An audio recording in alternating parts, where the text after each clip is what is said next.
देश दुनिया की सारी बड़ी खबर के साथ के सामने मुद्दों दोस्तों सबसे पहले सबसे बड़ी नाम को बताएंगे। दोस्तों कुरुक्षेत्र से राहुल गांधी ने अपने सेनापति को अगली लड़ाई के लिए पूरी तरीके से एकजुट किया है। दोस्तों बताएंगे कौन कौन सी बातें राहुल गांधी ने पूरे शिविर के दौरान बोली है दोस्तों, और कौन कौन से मुद्दे को लेकर कांग्रेस ने स्पष्ट तौर पर बोला है कि जिला अध्यक्ष से मिलकर सब एक साथ मिलकर डटकर मुकाबला करेंगे। बताएंगे क्या है कांग्रेस पार्टी का कुरुक्षेत्र के अंदर चल रहा शिविर और कांग्रेस पार्टी का नया स्वरूप उभारने की चल रही है कोशिश। डिटेल में जानकारी अब तक पहुंचाएंगे। इसी के साथ में चलेंगे एक और बड़ी खबर की तरफ, जहां पर महाराष्ट्र के अंदर तीनों मराठी भाइयों ने मिलकर बीजेपी को बेवकूफ बनाना शुरू कर दिया है। दोस्तों बताएंगे कैसे, जहां पर लोग उम्मीद भी नहीं कर रहे थे वहां पर तीनों एकजुट होकर बीजेपी को मेयर के पोस्ट से धक्का मार आए हैं। दोस्तों इसी के साथ में चलेंगे एक और बड़ी अपडेट की तरफ, जहां पर एसआईआर के मामले पर बंगाल में हुए दंगे के बाद सुप्रीम कोर्ट के द्वारा लिए गए ऐसे फैसले की अब चुनाव आयोग बोल रहा है कि 7 तारीख तक नहीं हो पाएगा काम। बताएंगे क्या है पूरा मामला। दोस्तों इसी के साथ में क्यों वकीलों ने इकट्ठा होकर नारे लगाने शुरू कर दिए कि जब जब योगी डरता है पुलिस को आगे करता है। दोस्तों बताएंगे डिटेल में क्या है पूरा मामला। इसी के साथ में एक करके चलेंगे सारी बड़ी खबर की तरफ, लेकिन उससे पहले अगर आप भी मानते हैं कि जिस दिन शिंदे को मौका मिलेगा सबसे पहले बीजेपी को छोड़कर भागेंगे, तो इस वीडियो को लाइक करके लाल बटन दबाकर चैनल को सब्सक्राइब करके बेल आइकन दबाकर कमेंट बॉक्स में अपनी राय जरूर लिखकर बताएगा। ज्यादा से ज्यादा वीडियो को शेयर कीजिएगा। दोस्तों चलते हैं सबसे पहले सबसे बड़ी ब्रेकिंग न्यूज अपडेट की तरफ, जहां पर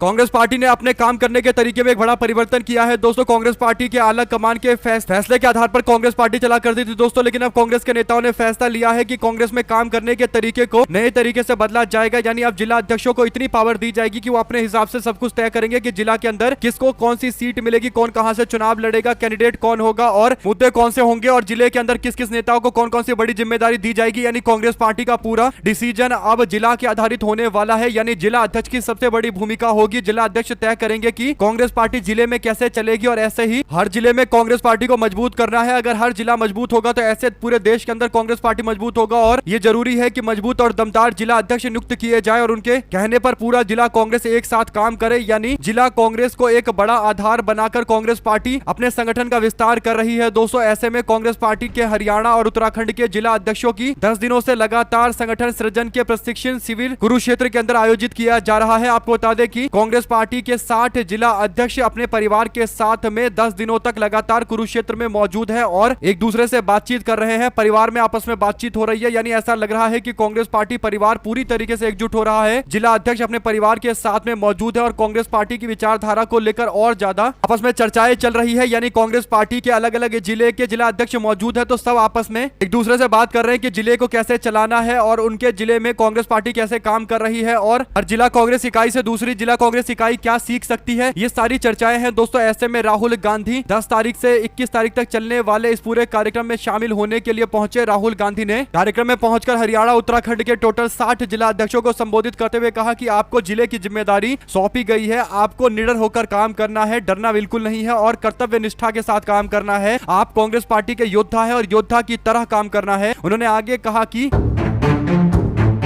सामने भ्रष्ट सत्ता का साम्राज्य एक बड़ी चुनौती है, लेकिन कांग्रेस का कार्यकर्ता बिना डरे इस चुनौती का सामना करने के लिए तैयार है। संगठन को सशक्त बनाना आपका सबसे बड़ा काम है। राहुल गांधी ने आगे हौसला बढ़ाते हुए कहा कि आपकी आवाज को कोई नहीं दबा सकता, क्योंकि कांग्रेस जैसा मजबूत संगठन आपके साथ में खड़ा है। आप सामर्थ्यवान है, किसी के दबाव में आकर निर्णय लेने की आपको कोई जरूरत नहीं है। एकदम आजाद होकर काम करिए, आप अपनी पूरी ताकत लगाकर काम करिए। आपके काम की निष्पक्ष हम लोग मूल्यांकन करेंगे और कोई दिशा निर्देश देना होगा, सहयोग करना होगा तो जरूर आपका साथ देंगे। आप लोग डटकर मुकाबला करिए और डटकर काम करिए। यानी आपको पूरी आजादी, पूरा सहयोग कांग्रेस पार्टी आलाकमान की ओर से दिया जाएगा। आपका काम कांग्रेस पार्टी के संगठन का विस्तार करना और सारे बड़े फैसले जो जिला से जुड़े हुए हैं अपने आप लीजिए। आपके काम की रिपोर्ट हमारे पास होगी और इससे कांग्रेस पार्टी दमदार तरीके से मजबूत होगा। यानी पूरी पावर जिला अध्यक्षों को दी गई है कि वो जो चाहे जिला अध्यक्ष अपने हिसाब से तय कर सकते हैं, और जिला अध्यक्ष के काम करने के आधार पर कांग्रेस पार्टी भविष्य में उनके केंद्रीय नेतृत्व में पोस्ट भी तय करेगी। दोस्तों कुल मिलाकर राहुल गांधी ने सबको मौका देने का फैसला लिया है कि जिला अध्यक्ष के तौर पर दमदार काम करके दिखाइए, आप कांग्रेस पार्टी में काफी आगे तक जाएंगे। राहुल गांधी ने इस दौरान हर जिला अध्यक्ष को व्यक्तिगत रूप से बातचीत के दौरान उनसे पूरी जानकारी ली है। तकरीबन 3 घंटे राहुल गांधी जिला अध्यक्षों और उनके परिवार के लोगों से बातचीत करते रहे, उनके साथ खाना खाया, भोजन किया और आत्मीयता दिखाई और बातचीत हुई। दोस्तों काफी अपनत्व वाला व्यवहार हुआ, यानी आपस में सब लोग परिवार की तरह मिलते रहे। एक नई ऊर्जा और उत्साह देखने को मिली। हरियाणा प्रदेश कांग्रेस के प्रभारी BK हरिप्रसाद और सह प्रभारी जितेंद्र बघेल और प्रफुल्ल गुर्डे के साथ साथ हरियाणा प्रदेश कांग्रेस के अध्यक्ष राव नरेंद्र सिंह और उत्तराखंड प्रदेश कांग्रेस के अध्यक्ष गणेश गोदियाल और विधानसभा के नेता प्रतिपक्ष और पूर्व मुख्यमंत्री भूपेंद्र सिंह हुड्डा भी मौजूद रहे। दोस्तों तो ये पूरा कार्यक्रम चलता रहा। ऐसे में अगर आप भी मानते हैं कि कांग्रेस पार्टी ने सही फैसला लिया है कि जिला कांग्रेस को सबसे मजबूत करने का, और राहुल गांधी खुद से मौजूद है और पूरा का पूरा कांग्रेस परिवार एकजुट होकर 10 दिनों तक आपस में बातचीत कर रहा है, तो इससे विचारधारा भी मजबूत होगी और अपनत्व का भाव और ज्यादा देखने को मिलेगा। तो अपनी राय जरूर लिखकर बताएगा और ज्यादा से ज्यादा वीडियो को शेयर कीजिएगा। दोस्तों चलते हैं एक और बिग ब्रेकिंग न्यूज अपडेट की तरफ, जहां पर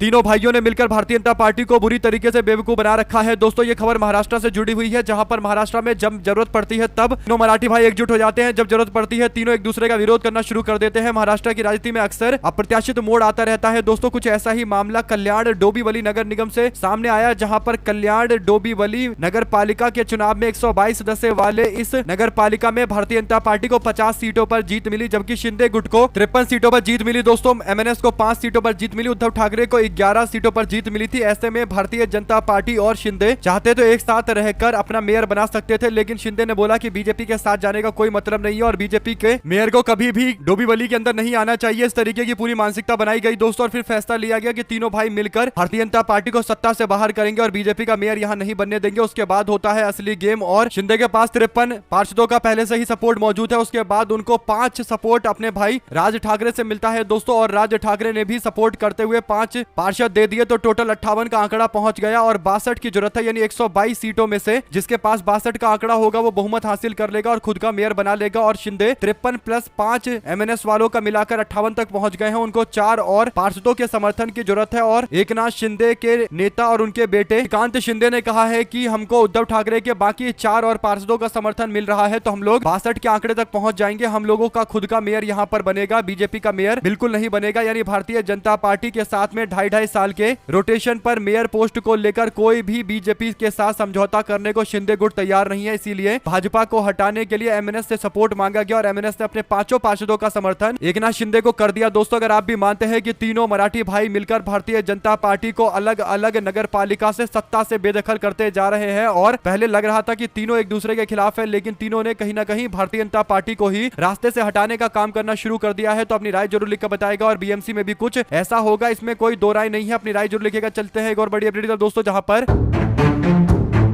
पश्चिम बंगाल के अंदर विशेष गहन पुनर्निरीक्षण को उसकी सीमा को बढ़ाए जाने की मांग को लेकर चुनाव आयोग ने 14 जनवरी को जारी होने वाली फाइनल वोटर लिस्ट की तारीख बढ़ाने पर विचार करने का फैसला लिया है। दोस्तों आयोग ने सुनवाई की तारीख 7 फरवरी और फाइनल वोटर लिस्ट की अंतिम तारीख 14 फरवरी तय की थी। इलेक्शन कमीशन के अधिकारी ने कहा कि लोकल लेवल पर लिस्ट लगाना, हर वोटर को रसीद देना, ये काफी लंबी प्रोसेस है, जल्दबाजी में नहीं किया जा सकता। अधिकारियों के मुताबिक सुप्रीम कोर्ट के निर्देशों का पालन करना पड़ेगा और मौजूदा समय सीमा में ऐसा हो पाना काफी मुश्किल है। यानी दोस्तों पंचायत और ब्लॉक स्तर पर उन लोगों के नाम की लिस्ट चिपकाना बड़ा काम लग रहा है चुनाव आयोग को, क्योंकि चुनाव आयोग इससे पहले सोच रहा था कि इस मामले पर यानी 1,25,00,000 लोगों को नोटिस भेजे जाने के मामले पर चुपके से अंदर से निकल जाएंगे। यानी किस किस को नोटिस गया है और किन के नाम कटे हैं इस बारे में कोई जानकारी नहीं मिलेगी, और अंदर खाने 7 तारीख को एक लिस्ट जारी कर दी जाएगी और लोगों के जो नाम काटने होंगे वो कट जाएगा और किसी को पता भी नहीं चलेगा। लेकिन सुप्रीम कोर्ट में जब ममता सरकार पहुंची तो फिर कोर्ट ने फैसला लिया कि जिन लोगों का आप नोटिस भेज रहे हो उनका नाम लिस्ट में लगाओ, यानी ब्लॉक पर पंचायत में लिस्ट लगाओ उनकी जिनको आप लोगों ने ये नोटिस दिया है लॉजिकल डिस्क्रिपेंसी के नाम पर। ऐसे में दोस्तों अब चुनाव आयोग बोल रहा है कि 7 तारीख तक नहीं हो पाएगा और टाइम बढ़ाना पड़ेगा। सोचिए कि लिस्ट चिपकाने के लिए चुनाव आयोग बोल रहा है कि उसको और टाइम लगेगा, यानी और मुश्किल हो चुका है उसके लिए, जबकि उनको एक सिंपल सा लिस्ट ब्लॉक में पंचायत में जाकर चिपकाना है जिनके लिस्ट में नाम है, यानी जिनको लॉजिकल डिस्क्रिपेंसी वाले लिस्ट में रखा गया है और जिनको बार बार नोटिस देकर एसआईआर होने के बावजूद दोबारा से बुलाया जा रहा है वेरिफिकेशन करने के लिए। ऐसे में अगर आप भी मानते हैं कि अब चुनाव आयोग ने आनाकानी करनी शुरू कर दी है, इससे पता चल रहा है कि सुप्रीम कोर्ट ने जो फैसला लिया है चुनाव आयोग इसमें बुरी तरीके से फंसा हुआ है। तो अपनी राय जरूर लिखकर बताएगा दोस्तों, ज्यादा से ज्यादा वीडियो को शेयर कीजिएगा। चलते हैं एक और अपडेट की तरफ, जहां पर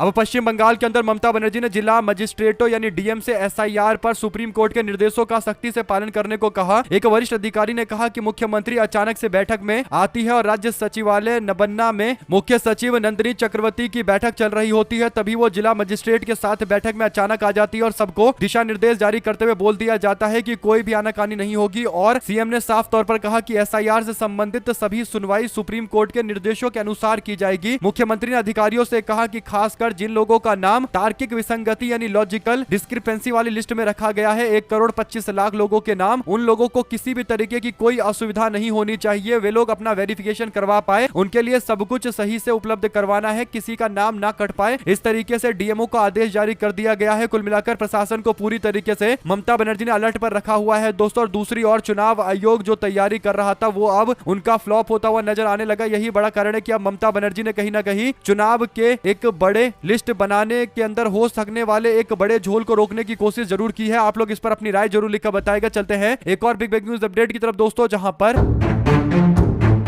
एक दिन पहले तमिलनाडु के राज्यपाल एन रवि और स्थानीय सरकार यानी तमिलनाडु के सरकार के बीच में आपस में विवाद हो गया था और विधानसभा के अंदर एन रवि ने दावा किया कि उनको भाषण नहीं देने दिया जा रहा है और इसके बाद वो तमिलनाडु की विधानसभा से अचानक से भाषण छोड़कर भाग गए थे दोस्तों। अब कर्नाटका के राज्यपाल भी उसी रास्ते पर निकलने की कोशिश कर रहे हैं। दरअसल तमिलनाडु में जिस तरीके से राज्यपाल एन रवि के द्वारा राज्य सरकार से टक्कर लिया जा रहा है और राज्य सरकार को काम नहीं करने दिया जा रहा, कर्नाटका के राज्यपाल अब उसी रास्ते पर निकलने की कोशिश कर रहे हैं। कर्नाटका के राज्यपाल थावरचंद्र गहलोत ने बुधवार को विधानसभा और विधान परिषद के जॉइंट सेशन को संबोधित करने से मना कर दिया। यानी राज्यपाल की ये जिम्मेदारी बल्कि राज्यपाल की ये ड्यूटी होती है कि वो विधानसभा और विधान परिषद की जॉइंट सेशन को संबोधित करे। सत्र 22 जनवरी से लेकर 31 जनवरी तक चलेगा, यानी आज से शुरू होने जा रहा है। इस मामले में कर्नाटका के कानून और संसदीय कार्य मंत्री एच.के. पाटिल के नेतृत्व में एक दल लोक भवन में राज्यपाल से मुलाकात करने के लिए पहुंचा। उन्होंने बताया कि राज्यपाल के ऑफिस ने सरकार के अभिभाषण के 11 पैरे को लेकर आपत्ति जताई। यानी राज्यपाल बोल रहे हैं कि मैं सरकार के द्वारा लिखे गए भाषण में से 11 पैराग्राफ नहीं पढ़ूंगा, इससे मुझे दिक्कत है। यानी सोचिए दोस्तों, राज्यपाल का काम होता है कि वो आंख बंद करके जो सरकार लिखकर दे रही है वो पढ़े, लेकिन राज्यपाल यहां आपत्ति जताते हुए कह रहे हैं कि मुझे 11 पैराग्राफ पढ़ना ही नहीं है। क्या आपने कभी सुना है कि राष्ट्रपति बोल रहा हो कि नरेंद्र मोदी सरकार ने जो मुझे भाषण लिखकर बजट भाषण लिखकर दिया है उसमें से मैं 11 पैराग्राफ पढ़ूंगा ही नहीं? ऐसा होता नहीं है दोस्तों। लेकिन राज्यपाल चाहते हैं कि कांग्रेस पार्टी की सरकार जो 11 पैराग्राफ लिखकर दे रही है वो पढ़ेंगे ही नहीं। यानी भाषण में अच्छे खासे भाषण को स्किप करना चाहते हैं, छोड़ना चाहते हैं, बोलना नहीं चाहते, क्योंकि उसमें कांग्रेस सरकार की तारीफ होगी और शायद भारतीय जनता पार्टी की सरकार केंद्र सरकार के द्वारा ये राज्यपाल बनाए गए हैं। तो कहीं ना कहीं राज्यपाल महोदय मोदी सरकार और केंद्र सरकार को खुश करने के लिए कांग्रेस से टक्कर लेने की कोशिश कर रहे हैं। इस पूरे घटनाक्रम को लेकर कर्नाटका में कांग्रेस पार्टी सरकार के कानून मंत्री एच.के. पाटिल कहते हैं कि राज्यपाल सरकार और जनता की आवाज होते हैं। हम चाहते हैं कि जनता की आवाज राज्यपाल के अभिभाषण के जरिए केंद्र और पूरे देश तक पहुंचना चाहिए। इस वजह से हमने उनसे अनुरोध किया है कि वो ज्वाइंट सेशन में आकर हमको संबोधित करे और भाषण को पढ़े, सरकार के द्वारा दिए गए भाषण को पढ़े। कर्नाटका विधानसभा सत्र हंगामेदार हो सकता है क्योंकि कांग्रेस पार्टी मनरेगा के मामले को लेकर बीजेपी को घेरती हुई नजर आएगी दोस्तों। और अभिभाषण में मनरेगा का जिक्र भी किया गया है। शायद राज्यपाल इन्हीं भाषण के पैराग्राफ से नाराजगी जता रहे, वो नहीं चाहते हैं कि मनरेगा की तारीफ की जाए। अगर आप भी मानते हैं कि राज्यपाल को अपनी ड्यूटी निभानी चाहिए और राज्य सरकार जो बोल रही है उसका पालन करना चाहिए, राज्यपाल कोई खुद से पावर लेकर नहीं आए हुए हैं। राज्यपाल का काम है कि केंद्र सरकार की तरफ से राज्य के अंदर योगदान देना, यानी राज्य सरकार सही से चले, केंद्र के साथ मिलकर चले, इसके लिए आगे बढ़ना। लेकिन वो अगर पैराग्राफ नहीं पढ़ेंगे ये तो टक्कर लेने वाली बातें हैं। अगर आप भी मानते हैं कि राज्यपाल को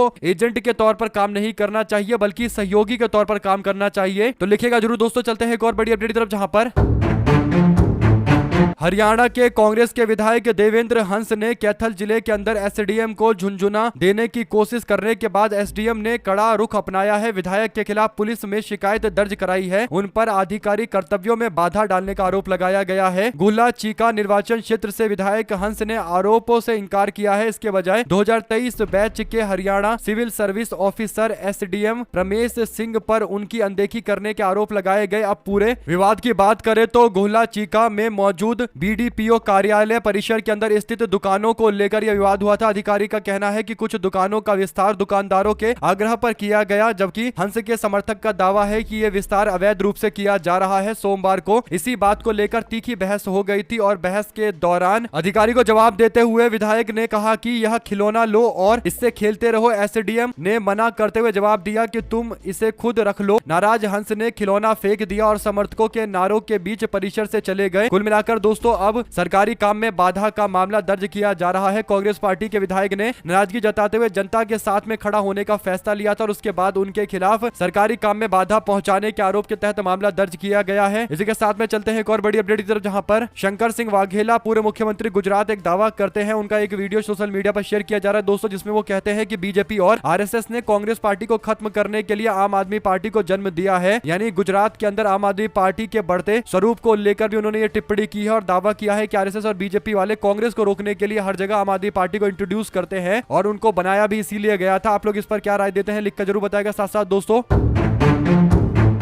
उत्तर प्रदेश के संभल के चीफ जुडिशियल मजिस्ट्रेट यानी सीजीएम विभांशु सुधीर का अचानक से तबादला कर दिया गया और तबादले से नाराज अधिवक्ताओं ने नारेबाजी करते हुए विरोध प्रदर्शन किया दोस्तों। साथ ही सीजीएम विभांशु का तबादला रद्द करने की मांग कर दी गई। इस दौरान अधिवक्ताओं ने योगी सरकार के खिलाफ जमकर नारेबाजी भी की। आपको बता दें कि सीजीएम विभांशु सुधीर वही जज है जिन्होंने संभल हिंसा के मामले में सीओ अनुज चौधरी समेत 20 पुलिस कर्मियों के खिलाफ एफआईआर दर्ज करने के आदेश दिए थे और विभांशु सुधीर को सीजीएम से डिमोट करते हुए सुल्तानपुर में सिविल जज सीनियर डिवीजन के पद पर भेजा गया, जबकि चंदौसी के सिविल जज सीनियर डिवीजन आदित्य सिंह अब संभल के नए सीजीएम होंगे। आदित्य सिंह ने भी संभल के श्री हरि मंदिर बनाम शाही जामा मस्जिद दावे पर सर्वे के आदेश दिए थे। विभांशु सुधीर को डिमोट करते हुए आदित्य कुमार सिंह को प्रमोशन दिया गया। इसको लेकर ही अधिवक्ताओं ने नाराजगी जाहिर करते हुए कहा कि यह एक तरीके से तानाशाही है। वकीलों ने संभल में जमकर बवाल काटा। कुल मिलाकर दोस्तों, वकीलों का कहना है कि इस तरीके से हमारे यहाँ के जज को रातों रात तबादला कर दिया गया केवल इसलिए क्योंकि वो न्याय के साथ में खड़े हुए। उन्होंने अधिकारियों के ऊपर एफआईआर दर्ज करने के लिए बोला था और इस पूरे मामले पर आगे कार्रवाई करने के लिए बोला गया था, क्योंकि एक व्यक्ति की जान गई संभल की हिंसा में गोलीबारी में, तो जांच पड़ताल होना जरूरी है। किसी भी पुलिस वाले को क्लीन चिट नहीं दिया जा सकता, जबकि पुलिस वाले कह रहे हैं कि उन्होंने जुडिशियल इंक्वायरी पहले ही करवा ली है। ऐसे में दोस्तों, आदेश देने वाले जज को हटाना और खासकर उनको डिमोट करना, ये अपने आप में इस बात के संकेत देता है कि जानबूझकर उनको एक सजा के तौर पर यह फैसला दिया गया है। आप लोग इस पर अपनी राय जरूर लिखकर बताएगा। ज्यादा से ज्यादा वीडियो को शेयर कीजिएगा। चलते हैं एक और अपडेट की तरफ, जिसमें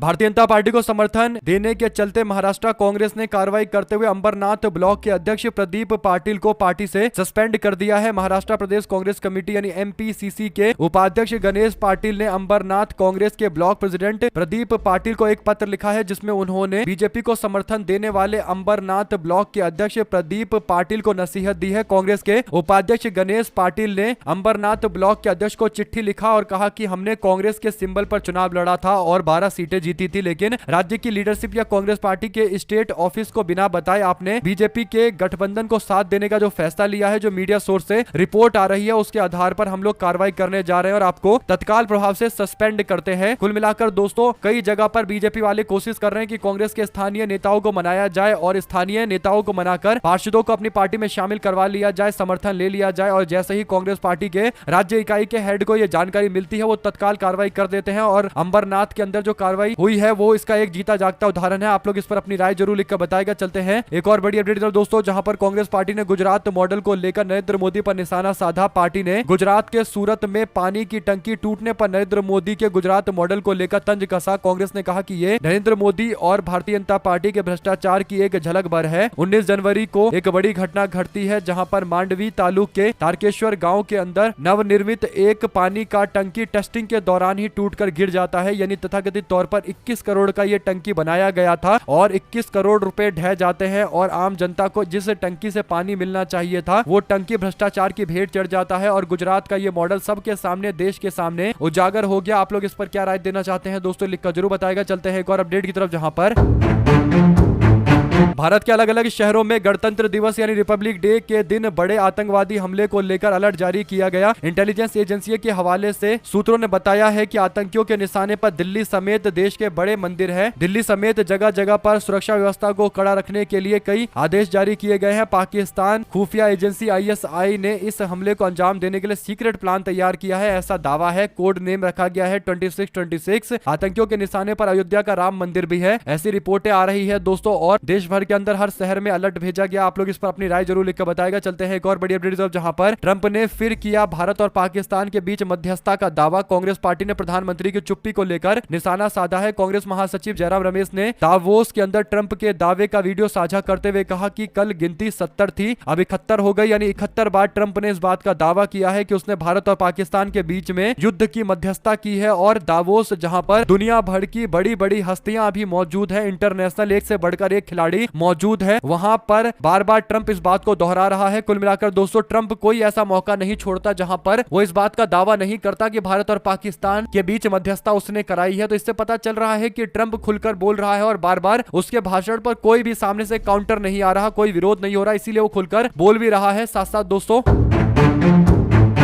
सुप्रीम कोर्ट ने बुधवार को मतदाता सूची में संशोधन के गंभीर परिणाम हो सकते हैं, खासकर उन लोगों के लिए जिनके नाम वोटर लिस्ट में शामिल नहीं होते। ये जानकारी दी है। कोर्ट ने कहा कि कोई भी शक्ति अनियंत्रित नहीं हो सकती। चीफ जस्टिस सूर्यकांत और जस्टिस जयमाल्य बागची की बेंच बिहार समेत विभिन्न राज्यों के अंदर SIR की प्रक्रिया के विरोध में लगाई गई याचिका पर सुनवाई कर रही थी। दोस्तों इस दौरान चुनाव आयोग के वकील राकेश द्विवेदी ने दलीलें रखी है। जस्टिस बागची ने दस्तावेजों की सूची का जिक्र करते हुए कहा कि जहां फॉर्म 6 और 7 दस्तावेज तय है, वहीं SIR प्रक्रिया में 11 दस्तावेज मांगे जा रहे हैं। उन्होंने पूछा कि क्या आयोग मनमाने ढंग से दस्तावेज जोड़ या घटा सकता है। मामले की सुनवाई आज एक बार फिर से होगी दोस्तों, यानी चुनाव आयोग अदालत की निगरानी से बाहर जाकर मनमानी कर सकता है क्या, ये सवाल जस्टिस जयमाल्य बागची पूछ रहे हैं। कानून में साफ लिखा हुआ है कि गहन पुनरीक्षण होने पर नई मतदाता सूची तैयार करनी होती है, तो क्या इन सुरक्षा नियमों को नजरअंदाज किया जा सकता है। अगर आप भी मानते हैं कि जवाब तो चुनाव आयोग वालों को देना चाहिए। काफी गंभीर सवाल उठाए जा रहे हैं जिसका जवाब स्पष्ट तौर पर आना चाहिए। ज्यादा से ज्यादा वीडियो को शेयर कीजिएगा दोस्तों। हमारे साथ लगातार जुड़े रहने के लिए आप सभी दोस्तों, भाइयों, बहनों, मित्रों का बहुत बहुत धन्यवाद। आप लोग देख रहे थे आपका अपना चैनल जय हिंद जय भारत। बहुत बहुत धन्यवाद सभी दोस्तों, भाइयों, बहनों, मित्रों का। जय हिंद।